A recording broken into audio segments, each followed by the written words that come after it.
मुई लोहंडा पीसी नीलेपाली जड़े चाषी है। बर्तमान आज आम आमर मार्केट यार्ड सब ताला देकर आंदोलन में बसबार कारण है जे आमर मार्केट रे 7,000 क्विंटाल धान बिक्री होबार लगी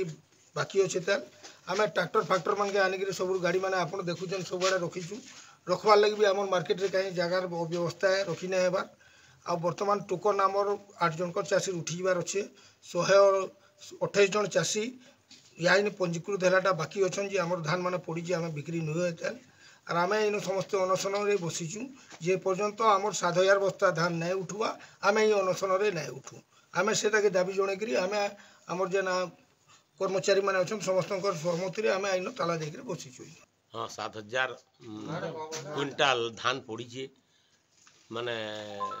128 चाषी नुहे बिकन धान आउर आमर यहाँ जिन 24 तारीख दिन 8टा चाषी टोकन आज उड़ूची टार्गेट टोटल दिया जाऊ और सबू धान के उठा जाऊ। हाँ आउर आमर जिते बेले टोकन लैप्स होचे टार्गेट नहीं दे हमको आज का से लगी बोलिकी आम ताला मारीचु आर इनु बचु आर सबू टार्गेट नहीं देवार जाए आम इनते बसी थी और टार्गेट आए सबू धानटा पलि जाऊ। संयुक्त कृषक संगठन उपदेष्टा रमेश महापात्र बर्तमान बरगढ़ जिले में पाखापाखि और 10,500 चाषी धान बिकबार वंचित अच्छा जार कि हाराहारी धान 7 लाख क्विंटाल धान बरगढ़ जिले में बिक्री होवार अवस्था अच्छे धान गुड़िक मंडी पड़ी खोलार पड़ी खेते पड़ी एवं किसी धान नष्ट भी होगलान गजा देदेलान और अदिनिया वर्षा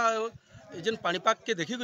चाषी मैंने संपूर्ण भाव में आतंक थिबार बेले प्रशासन तरफ ठीक भाव में टार्गेट ना आसबार बर्तमान आम बुली बुलिक आसलु लोहंडा मंडी में बसचु लोहंडा मंडी में चाषी मैंने असंतोष होकर टार्गेट नहीं पाइबार लगी और 8 जन टोकन उड़ी जा बोलिक ताला पकईकरी धारणार बसचन आम से पूर्ण मात्रा समर्थन करुचु कहबार लगी चाहूँ जेन 7,000 क्विंटाल धान मंडी में पड़ी जेना बर्तमान देखुवे आपण मैंने ये समस्त धान आज संध्या सुधा बा काली संध्या सुधा घिनुन जदि नहीं घिनबे आम जेन भयंकर आंदोलन करमु लोहंडावासी पूरा समर्थन करेंगे से भी आमको कहीचन और ताला पकई जेन बसचन कृषक संगठन तरफ पूर्ण मात्रा में सहयोग करुचु समर्थन दूचु। सुरेश निकांटी चाषी बरगढ़ देखुन चली रवि ऋतु 91,000 चाषी रजिस्ट्रेशन कला के 80,500 चाषी धान बिकी सारे न आ 10,500 चाषी रहिले और हाराहारी बरगढ़ जिला के 6 लाख क्विंटाल टार्गेट दरकार अच्छे और मार्केट यार्ड में जो देखमा बोले 11 लाख पैकेट उर्दू धान विभिन्न मार्केट रे पड़ी रही और 30 तारीख मंडीटा बंद वाल कहन 30 तारीख भितर और 6 लाख क्विंटाल धान केन्ता घिनी पारे से व्यवस्था नहीं करी केन्ता धान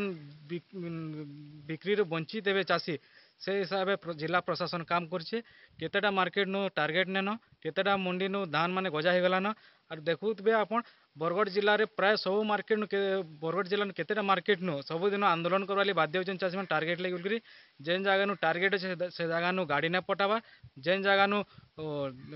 टार्गेट नहीं न से जगह नु टोकन लैप्स होबार बसलान जदि बरगढ़ जिला नु कारको टोकन जदि लैप्स है आंदोलन करवा बाध्य हमू और सबू धान जितकी मार्केट यार्ड में पड़ी सबू धान गिनबार लगी जिला प्रशासन के सरकार के अनुरोध करुचु जदि नहीं गिनले आगे बहुत बड़ा आंदोलन के करवा बाध्य हमू।